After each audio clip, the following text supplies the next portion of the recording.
Eşidirik sizi, buyurun. Sabahınız xeyir olsun. Sabahınız xeyir. Özünüzü təqdim edin lütfen. Siz bizi eşitmirsiniz? Bizlensiniz mi? Ha, yox, sizlənəm də.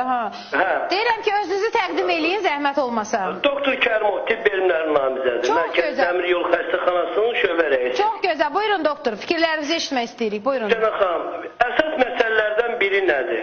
Dərman preparatlarının son zamanlar əksəriyyətinin xəstələrə reşidif verməsi, ağırlaşma törətməsidir və o hökmdür ki, ağırlaşma güclü törətsin. Kumulativ, zəif, tədricən 4-5 iynədən sonra xəstədə qeyri-adi bir hadisələr baş verir. Niyə? Məlumdur niyə? Bunu bir qısa misalla çəkə bilərəm ki, bizim bir yoldaş Almaniyada olanda, izahatını verəcəm, Almaniyada olanda adi başqa bir şey üçün gedib və o deməli həmin şəxs, qarşı tərəf buna deyib ki, mən Azərbaycana heç bir şey satmıram. Çünki buradan gələn sizin firmaların əksəriyyəti bizdən tələb edir ki, dərmanı ucuz elə filan maddələri qatma tərkibinə. Bir dərmanın tərkibində 5 parametri var. Bunun birini eləginə, verginə mənə ucuz ver. Adı Almaniya getsin, fərz eləyək. Ay aman. Və bu tərkib ona görə də... Belimlərin namizədi deyirim. Düzün deyir. Bu insan düzün deyir. Buyurun. O şəxs Azərbaycanlını qovub ki, mən sizlə heç bir əlaqə, siz millətin düşmənisiniz. Aparıb millətinizi qırırsınız. Buna bir kısa bir misal çekim. Son zamanlar ben bir 7-8 derman preparatını Sankt Peterburg'da toksikolojide yoklattım.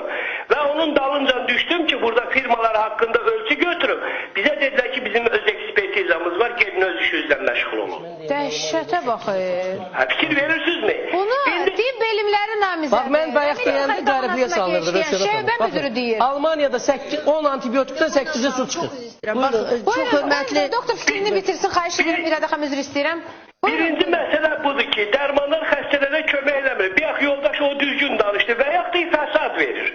Çünkü derman hazırlananda onun tərkibinə akrejen madde vururlar. O da pahalı bir şeydir ki, onun xəstəyə vurmayanda, köçürtməyəndə xəstədə reaksiya verir, çok güçlü. Fəsadlar verir. Bu bir. İkinci mesele, xəstələrin maliyyə vəziyyətinin çətinliyidir ki, axıra qədər bir xəstə absent olup qəti bir fikir söylemək mümkün deyil. Bir-iki muayeneden sonra deyir doktor, mənim imkanım artıq yoxdur muayene eləməyə. Mənə bir şey yaz. Aha. Bununla məsələ bitmir.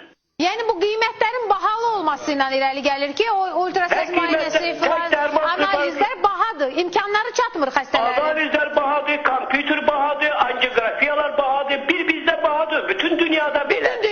Bütün dünyada bahadır. Yəni Türkiyənin özündə elə qiymətlər çox, amma üstəgəl bizdə dərmanlar keyfiyyətsizdir. Sigorta var.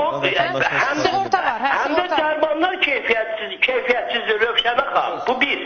İkinci, bəs o xəstə ki, hansı ki 120 manat maaş alır, dəmir yolçudur, zülüm çəkir, gəlir daxil olur xəstəxanaya, o tam absedvet ola bilmir. Fərz edək, onunla sigorta da yoxdur da, bizdə sigorta məsələsi də hələ tam işləmir. Bəli, bu 20 ildə bir dənə sigorta yoxdur ki, istənilən yerdə, istənilən vəziyyətdə mən o şəxsiyyəti yoxlayayım ki, o adam öz cibindən xərc çəkə bilməsin. Aydındır. Doktor, çox təəssüf, mən sizlə sağollaşmağa məcburam, çünki xəbərçiyə bağlanmalıyıq, amma biz kifayət qədər sizdən informasiya aldıq. Yəni yetərlidir ki, tibb bilimləri namizədi və Dəmir Yol Xəstəxanasında işləyən şöbə müdürü çox obyektiv mövqe bildirdi və obyektiv. Elə biz müzakirə dediyimiz məsələləri təsdiq edirik. Doktor, çox təşəkkür edirəm, minnətdarım. Xəbərlərə ayrılırıq. Xəbərlərdən sonra daha qızğın bizim müzakirələrimiz gedəcək, kreditlərlə bağlı və həkimlər yenə sizdən danışacaq. Ayrılmırsınız bizdən, mütləq izləyin bizi.